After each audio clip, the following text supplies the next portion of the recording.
A cura da alma. Livro A Ciência do Bom Viver, capítulo 5. Muitos dos que iam ter com Cristo em busca de auxílio haviam trazido sobre si a enfermidade. Todavia, ele não se recusava a curá-los. E quando a virtude que dele provinha penetrava nessas pessoas, elas experimentavam a convicção do pecado e muitos eram curados de sua enfermidade espiritual, bem como da doença física. Entre esses estava o paralítico de Cafarnaum. Como o leproso, esse paralítico perdera toda a esperança de restabelecimento. Sua doença era o resultado de uma vida pecaminosa e seus sofrimentos eram amargurados pelo remorso. Em vão apelara para os fariseus e os doutores em busca de alívio. Pronunciaram incurável o seu mal. Declararam que havia de morrer sob a ira de Deus. O paralítico imergia no desespero. Ouviu então contar as obras de Jesus. Outros, tão pecadores e desesperados como ele, haviam sido curados, e foi animado a crer que também ele o poderia ser, se fosse levado ao Salvador. Sua esperança quase desvaneceu ao lembrar da causa de seu mal. Todavia, não podia rejeitar a possibilidade da cura. Seu grande desejo era o alívio do grande fardo do pecado. Ansiava ver a Jesus e receber a certeza do perdão e a paz com o céu. Então estaria contente de viver ou morrer, segundo a vontade de Deus. Não havia tempo a perder. Sua carne consumida já apresentava indícios de morte. Suplicou aos amigos que o conduzissem em seu leito a Jesus, o que empreenderam satisfeitos. Tão compacta era a multidão que se aglomerava dentro e em volta da casa em que estava o Salvador, que era impossível ao doente e seus amigos chegarem até ele, ou mesmo pôr-se-lhe ao alcance da voz. Jesus estava ensinando na casa de Pedro. Segundo seu costume, os discípulos sentavam-se ao seu redor e estavam ali assentados fariseus e doutores da lei que tinham vindo de todas as aldeias da Galiléia e da Judéia e de Jerusalém. Lucas 5:17. Muitos deles tinham ido como espiões buscando acusação contra Jesus. Além destes, apinhava-se a promíscua multidão, os fervorosos, os reverentes, os curiosos e os incrédulos. Achavam-se representadas diferentes nacionalidades e todos os graus sociais. E a virtude do Senhor estava com ele para curar. Lucas 5:17. E o espírito de vida pairava sobre a assembleia, mas os fariseus e os doutores não lhe discerniam a presença.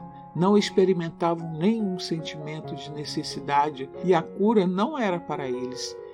Encheu de bens os famintos, despediu vazios os ricos. Lucas 1:53. Repetidamente procuraram os condutores do paralítico forçar caminho por entre a multidão, mas nulo eram os seus esforços. O doente olhava em derredor com inexprimível angústia. Como poderia ele abandonar a esperança quando tão perto estava o anelado auxílio?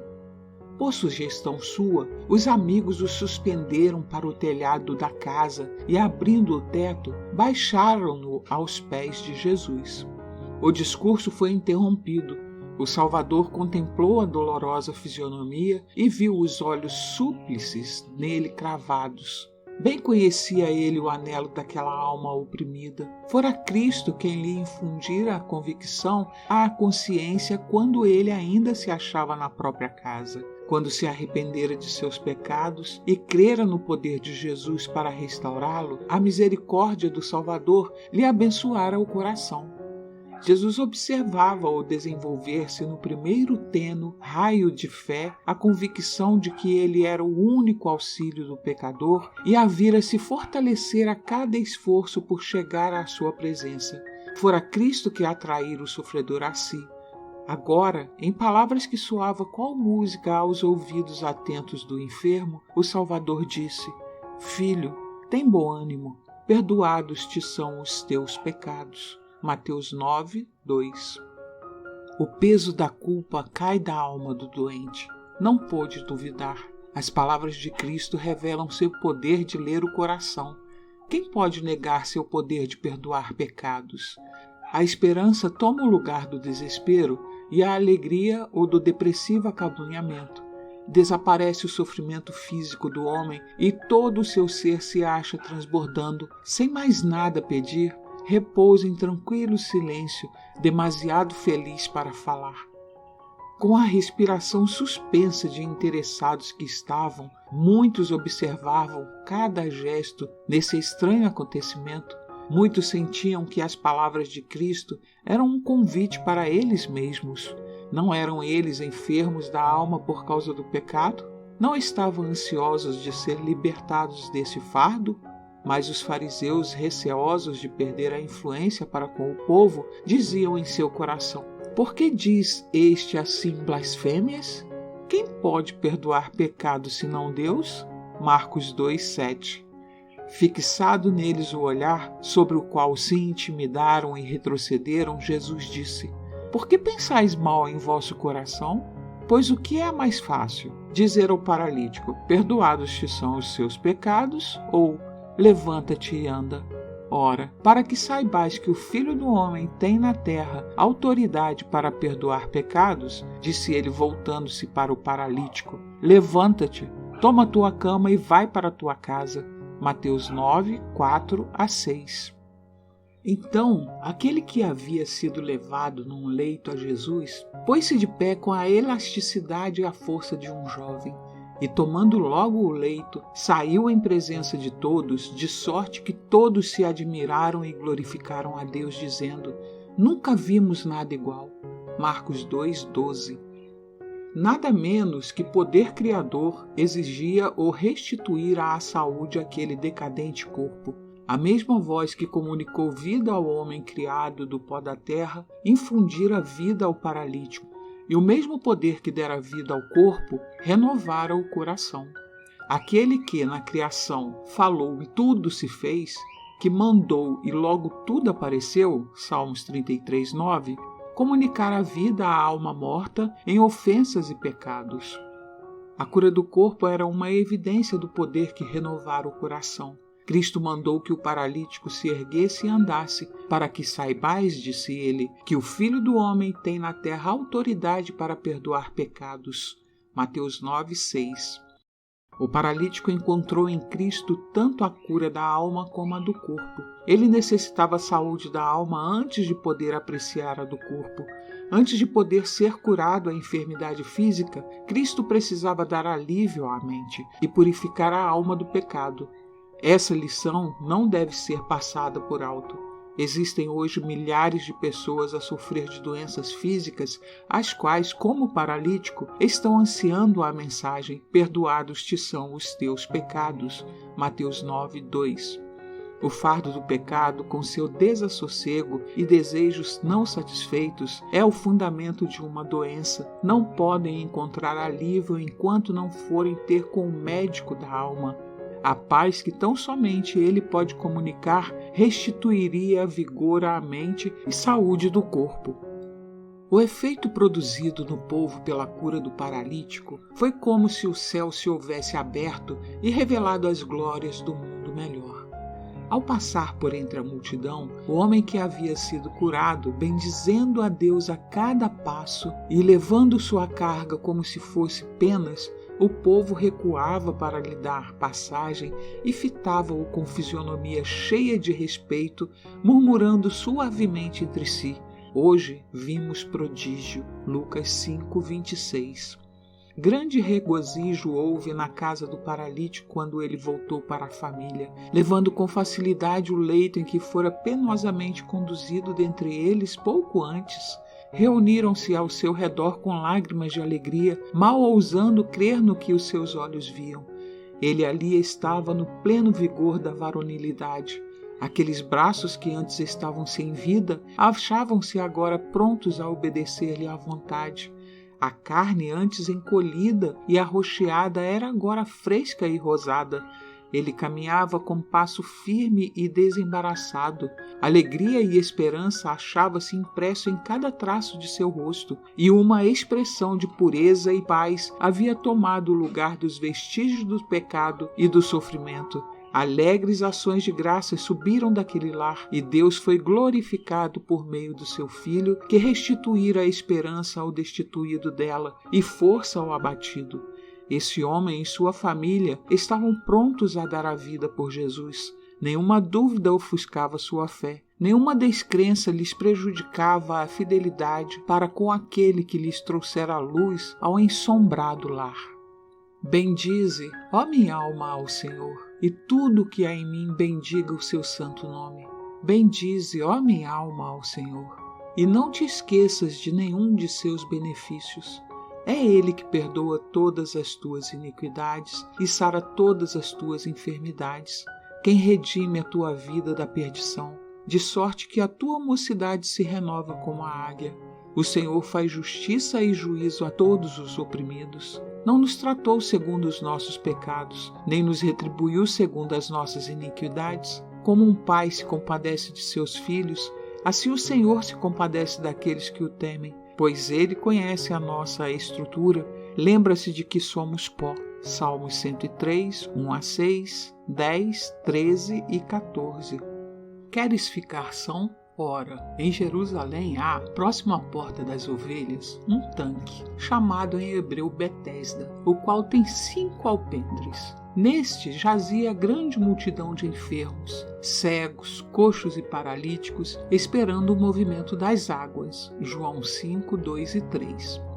A certos períodos, as águas desse poço eram agitadas e acreditava-se geralmente que era o resultado de um poder sobrenatural e que aquele que primeiro descesse a água depois do movimento dela seria curado de qualquer doença que tivesse. Centenas de sofredores visitavam esse lugar, mas tão grande era a multidão, quando as águas eram agitadas, que se precipitavam para diante, atropelando homens, mulheres e crianças mais fracos que eles. Muitos não podiam se aproximar do poço. Muitos também que tinham conseguido chegar à beira dele, ali morriam.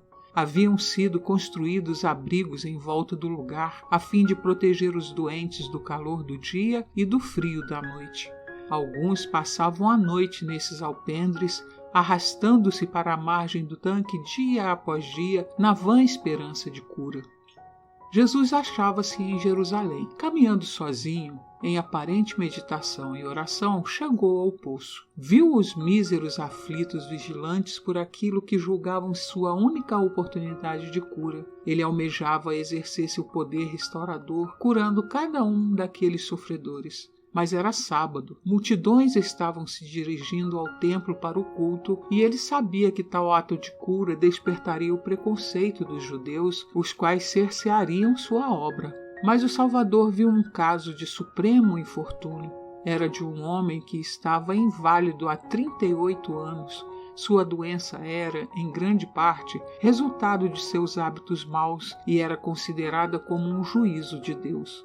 Sozinho e sem amigos, sentindo-se excluído da misericórdia de Deus, o enfermo havia passado longos anos de miséria. Na hora em que se esperava o movimento das águas, os que se compadeciam de seu desamparo o levavam para o alpendres. Mas, no momento exato, ninguém o ajudava a entrar. Ele vira a agitação das águas, mas jamais conseguiria chegar além da margem do tanque. Outros mais fortes que ele emergiam primeiro. O pobre e impotente enfermo não podia competir com a multidão mais ágil e egoísta. Os persistentes esforços na perseguição daquele único objetivo e a ansiedade e contínua decepção estavam minando rapidamente as forças que lhe restavam.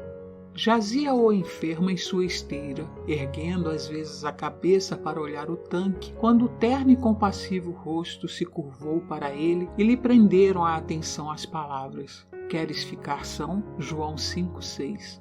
Nasceu-lhe no coração a esperança. Sentiu que de alguma maneira lhe viria auxílio, mas logo se dissipou o clarão dessa esperança. Lembrou-se de quantas vezes tentara chegar ao poço e tinha agora pouca probabilidade de viver até que ele fosse novamente agitado. Voltou-se fatigado, dizendo: Senhor, não tenho homem algum que, quando a água é agitada, me coloque no tanque. Mas, enquanto eu vou, desce outro antes de mim. João 5:7. Jesus ordenara-lhe: levanta-te, toma a tua cama e anda. João 5:8.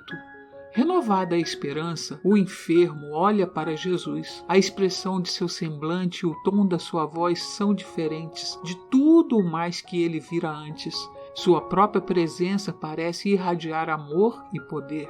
A fé do paralítico apega-se à palavra de Cristo. Sem explicar, dirige sua vontade no sentido da obediência e, assim fazendo, todo o seu corpo corresponde. Cada nervo, cada músculo vibra com uma nova vida e sadia ação vem aos membros paralisados. Num salto, ei-lo de pé e põe-se a caminho com o passo firme e desenvolto, louvando a Deus e regozijando-se no vigor que acabava de receber.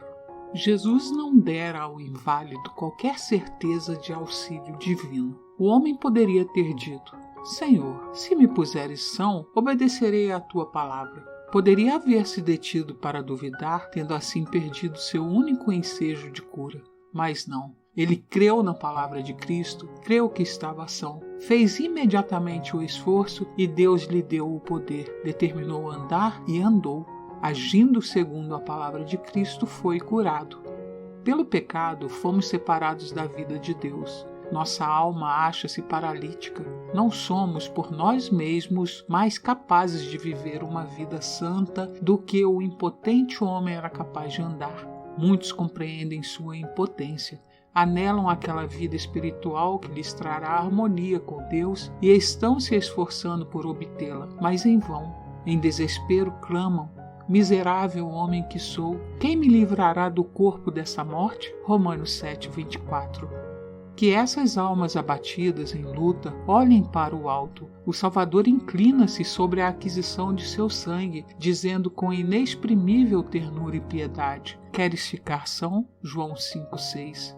Manda-vos levantar em saúde e paz. Não espereis sentir que estáis são. Crede na palavra do Salvador. Ponde vossa vontade do lado de Cristo, determinai servi-lo, e agindo em obediência à sua palavra, recebereis força. Seja qual for a má prática, a paixão dominante que, devido à longa condescendência, prende tanto a alma como o corpo, Cristo é capaz de libertar e anseia fazê-lo. Ele comunicará vida aos seres mortos em ofensas, porá em liberdade o cativo, preso por fraqueza e infortúnio e pelas cadeias do pecado. O senso do pecado tem envenenado as fontes da vida, mas Cristo diz: eu tirarei vossos pecados, dar-vos-ei paz. Comprei-vos com meu sangue, sois meus. Minha graça fortalecerá a vossa vontade enfraquecida. O remorso do pecado eu hei de remover. Quando vos assaltam tentações, quando vos rodeiam cuidado e perplexidade, quando deprimidos e desanimados vos achais prestes a ceder ao desespero, olhai a Jesus e as trevas que vos envolvem dissipar-se-ão ao brilho de sua presença. Quando o pecado luta pelo predomínio em vossa alma e sobrecarrega a consciência, olhai ao Salvador. Sua graça é suficiente para subjugar o pecado. Que vosso grato coração, trêmulo de incerteza, se volva para ele. Apoderai-vos da esperança posta diante de vós. Cristo espera adotar-vos em sua família. Sua força ajudará a vossa fraqueza, conduzir-vos-á passo a passo. Colocai nas suas a vossa mão e deixai que ele vos guie. Nunca julgueis que Cristo está distante. Ele está sempre perto. Sua amorável presença nos rodeia. Procurai-o como alguém que deseja ser achado por vós. Deseja que não somente lhe toqueis as vestes, mas caminheis com ele em constante comunhão. Acabara a festa dos tabernáculos. Os sacerdotes e rabis em Jerusalém haviam sido logrados em suas tramas contra Jesus e, ao cair da noite, cada um foi para a sua casa. Porém, Jesus foi para o Monte das Oliveiras. João 7:53, 8:1. Fugindo à agitação e confusão da cidade, às turbas ansiosas e traiçoeiros rabis, Jesus desviou-se para o sossego dos bosques das oliveiras, onde podia estar a sós com Deus. De manhã cedo, porém, voltou ao templo e, ajuntando-se o povo em torno dele, sentou-se e pôs-se a ensinar. Foi logo interrompido. Um grupo de fariseus e escriba aproximou-se dele, arrastando consigo uma mulher possuída de terror, a quem com veemência e dureza acusavam de haver violado o 7º mandamento. Empurrando-a para a presença de Jesus, disseram com hipócrita manifestação de respeito: Mestre, essa mulher foi apanhada no próprio ato adulterando, e na lei nos mandou Moisés que as tais sejam apedrejadas. Tu, pois, que dizes? João 8, 4 e 5. Sua fingida reverência encobria uma trama astutamente urdida para a sua ruína. Se Jesus absolvesse a mulher, seria acusado de desprezar a lei de Moisés. Se a declarasse digna de morte, poderia ser acusado aos romanos como alguém que pretendia a autoridade que unicamente a eles pertencia. Jesus contemplou a cena. A trêmula vítima em sua vergonha, a fisionomia dura dos dignatários, destituídos de simples piedade humana, seu espírito de imaculada pureza como que recobrou do espetáculo. Sem dar nenhum sinal de haver ouvido a pergunta, curvou-se e, fixando os olhos no chão, pôs-se a escrever na areia. Impacientes com sua demora e aparente indiferença, os acusadores aproximaram-se mais, insistindo em lhe chamar a atenção para o assunto. Mas quando seus olhos, seguindo os de Jesus, caíram no chão a seus pés, suas vozes emudeceram. Ali, traçados diante deles, achava-se os criminosos segredos da vida de cada um.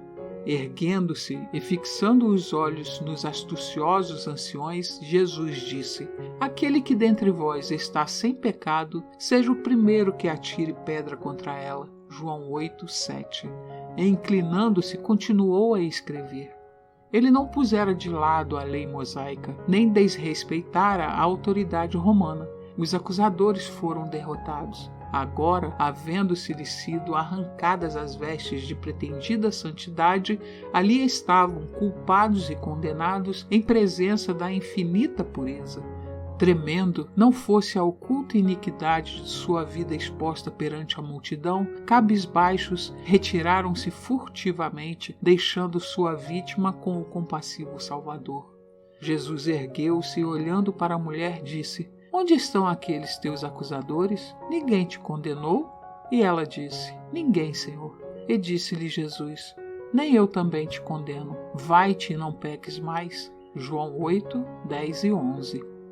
A mulher estivera diante de Jesus toda encolhida de temor. Suas palavras: Aquele que dentre vós está sem pecado seja o primeiro que atire pedra contra ela, soaram-lhe aos ouvidos como uma sentença de morte. Ela não ousava erguer os olhos para o rosto do Salvador, mas esperava em silêncio sua condenação. Com espanto viu os acusadores retirarem-se mudos e confundidos. Então chegaram-lhe ao ouvido aquelas palavras de esperança: Nem eu também te condeno. Vai-te e não peques mais. Enterneceu-se o coração e, atirando-se aos pés de Jesus, soluçou seu reconhecido amor e com amargo pranto confessou seus pecados. Isso foi para ela o começo de uma nova vida, uma vida de pureza e paz, devotada a Deus. No reerguimento dessa alma caída, Jesus realizou um milagre maior do que na cura da mais terrível doença. Curou a doença espiritual que produz morte eterna. Essa arrependida mulher tornou-se um de seus mais firmes seguidores. Com abnegado amor e devoção, mostrou seu reconhecimento pela perdoadora misericórdia de Jesus. Para essa desviada mulher, não tinha o mundo senão desprezo e zombaria. Mas aquele que é sem pecado compadeceu-se de sua fraqueza e estendeu-lhe ajudadora mão. Enquanto os fariseus hipócritas acusavam, Jesus mandou-lhe: Vai-te e não peques mais. Jesus conhece as circunstâncias de toda pessoa. Quanto maior a culpa do pecador, tanto mais necessita ele do Salvador.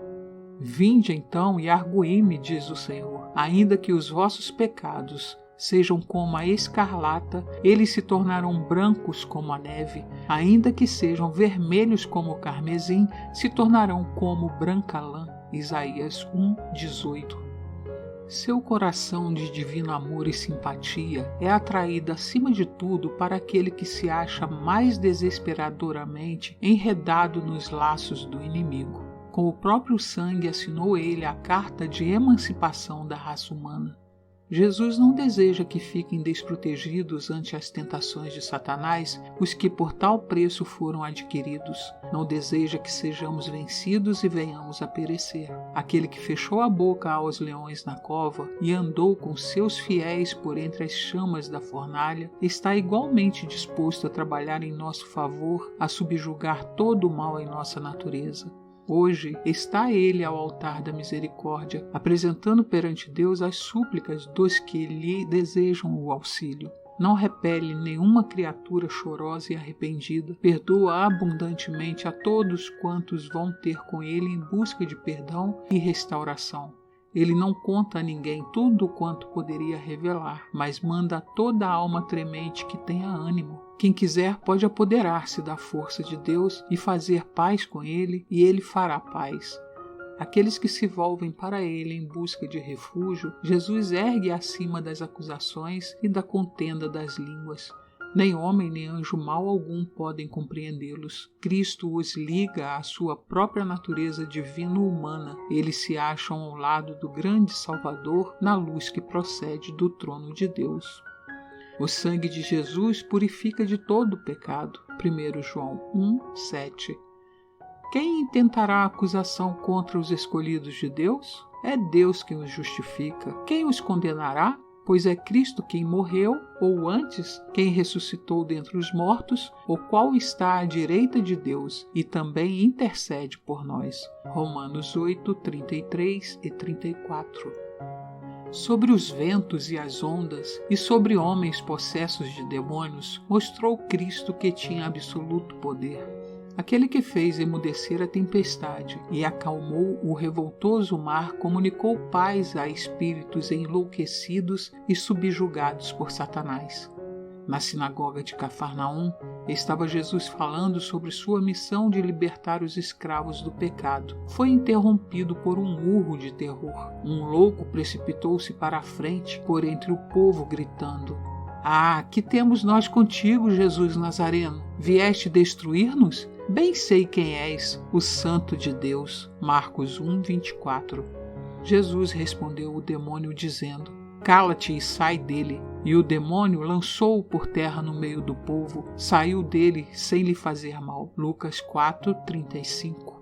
A causa da aflição desse homem se achava também em sua própria vida. Fora fascinado pelos prazeres do pecado e pensara tornar a vida um grande carnaval. A intemperança e a frivolidade perverteram os nobres atributos de sua natureza e Satanás tomou inteira posse dele. O remorso veio muito tarde, quando ele teria sacrificado riqueza e prazer para reconquistar sua perdida varonilidade, tinha se tornado impotente nas garras do maligno.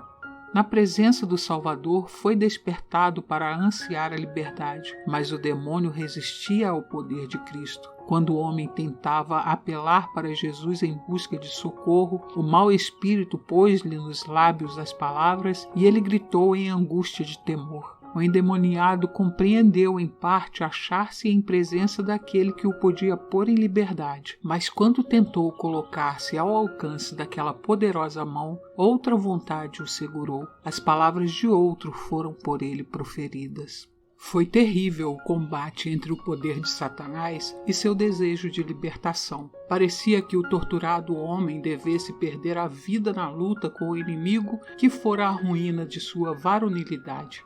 Mas o Salvador falou com autoridade e pôs livre o cativo. O homem que estivera possesso achava-se perante o povo maravilhado na liberdade da posse de si mesmo.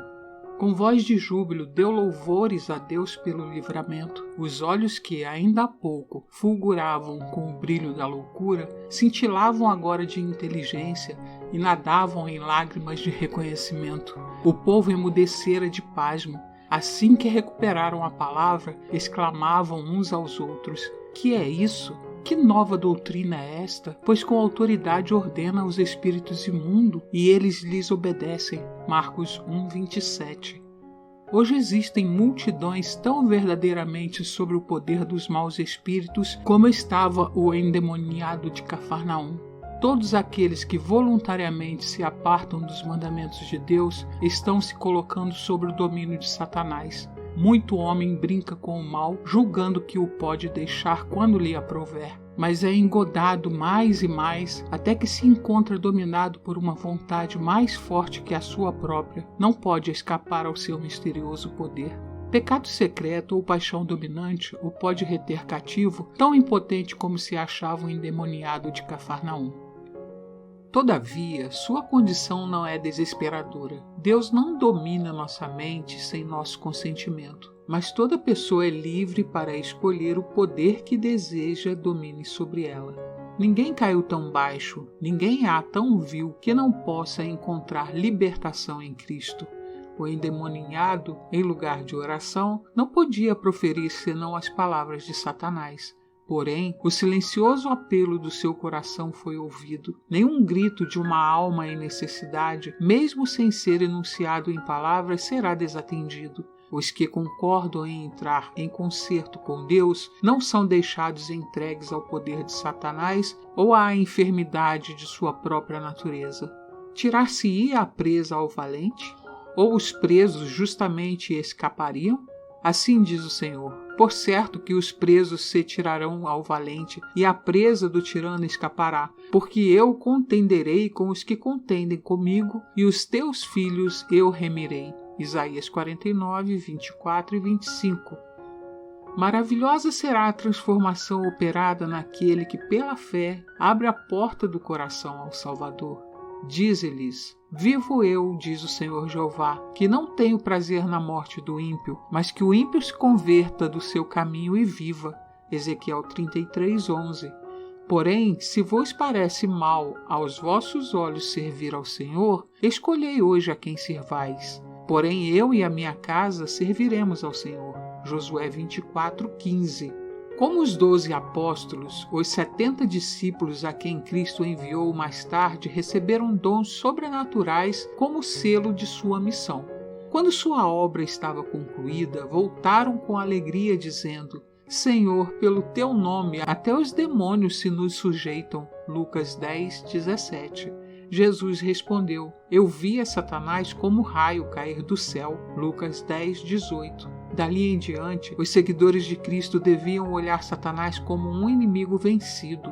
Na cruz, devia Jesus ganhar a vitória para eles. Esta vitória, ele desejava que aceitassem como sua própria. Eis, disse ele, que vos dou poder para pisar a serpente e escorpiões e toda a força do inimigo, e nada nos fará dano algum. Lucas 10, 19. O onipotente poder do Espírito Santo é a defesa de toda alma contrita. Cristo não permitirá que ninguém que em arrependimento e fé haja clamado por sua proteção passe sobre o poder do inimigo. É verdade que Satanás é um poderoso ser, mas graças a Deus temos um todo-poderoso Salvador que expulsou do céu o maligno. Satanás se agrada quando magnificamos seu poder. Por que não falar de Jesus? Por que não engrandecer seu poder e amor? O arco-íris da promessa, circundando o trono de Deus no alto, é um perpétuo testemunho de que Deus amou o mundo de tal maneira que deu o seu Filho unigênito, para que todo aquele que nele crê não pereça, mas tenha a vida eterna. João 3,16.